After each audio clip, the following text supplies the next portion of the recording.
PM Modi Bihar के मोर्चे पर आए और छा गए। अपनी रैलियों में पीएम मोदी ने आरजेडी और कांग्रेस पर जमकर निशाना साधा, लेकिन जैसी उम्मीद नीतीश कुमार और उनकी पार्टी को थी वैसा कुछ पीएम मोदी ने कहा ही नहीं और न ही किया। पीएम मोदी ने चिराग पासवान की कोई चर्चा तक नहीं की, लेकिन सासाराम में पहली चुनावी रैली में पीएम मोदी ने रामविलास पासवान को श्रद्धांजलि दी, लेकिन उन्होंने चिराग पासवान के एनडीए से अलग होकर चुनावी मैदान में उतरने को लेकर कुछ भी नहीं कहा। पीएम मोदी के पिता पासवान को लेकर जताए गए स्नेह पर चिराग पासवान ने ट्वीट करके धन्यवाद किया है। इस पूरे घटनाक्रम के बाद सियासी हलकों में चर्चा शुरू हो गई है। चिराग पासवान को लेकर बीजेपी के नरम गरम रवैये पर ओवैसी ने भी टिप्पणी की और कहा कि बीजेपी एक साथ दो नावों की सवारी कर रही है।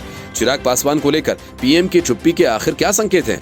बिहार चुनाव की पहली रैली को संबोधित करते हुए सासाराम में पीएम मोदी ने कहा कि साथियों, हाल ही में बिहार ने अपने 2 सपूतों को खोया जिन्होंने यहाँ के लोगों की दशकों तक सेवा की है।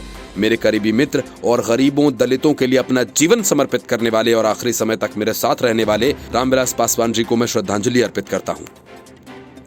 बाद में बाबू रघुवंश प्रसाद सिंह जी ने गरीबों के उत्थान के लिए निरंतर काम किया, वो भी अब हमारे बीच नहीं है।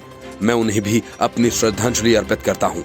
सासाराम की रैली में रामविलास पासवान को पीएम मोदी ने जिस तरह से श्रद्धांजलि दी, इसको लेकर चिराग पासवान ने ट्वीट किया। उन्होंने लिखा, आदरणीय नरेंद्र मोदी जी बिहार आते हैं और पापा को एक सच्चे साथी के जैसे श्रद्धांजलि देते हैं। ये कहना कि पापा की आखिरी सांस तक वे साथ थे मुझे भावुक कर गया। एक बेटे के तौर पर स्वाभाविक है पापा के प्रति प्रधानमंत्री जी का यह स्नेह सम्मान देखकर अच्छा लगा। प्रधानमंत्री जी का धन्यवाद। चिराग पासवान के इस ट्वीट के बाद सवाल उठ रहे हैं कि आखिर बीजेपी और एलजेपी में चल क्या रहा है, क्योंकि चिराग पासवान लगातार नीतीश कुमार और जेडीयू पर हमलावर हैं। जेडीयू के खिलाफ उन्होंने उम्मीदवार भी उतारे हैं। हालांकि इस पूरे मामले में सियासी हालात को लेकर पीएम मोदी ने कुछ भी नहीं कहा।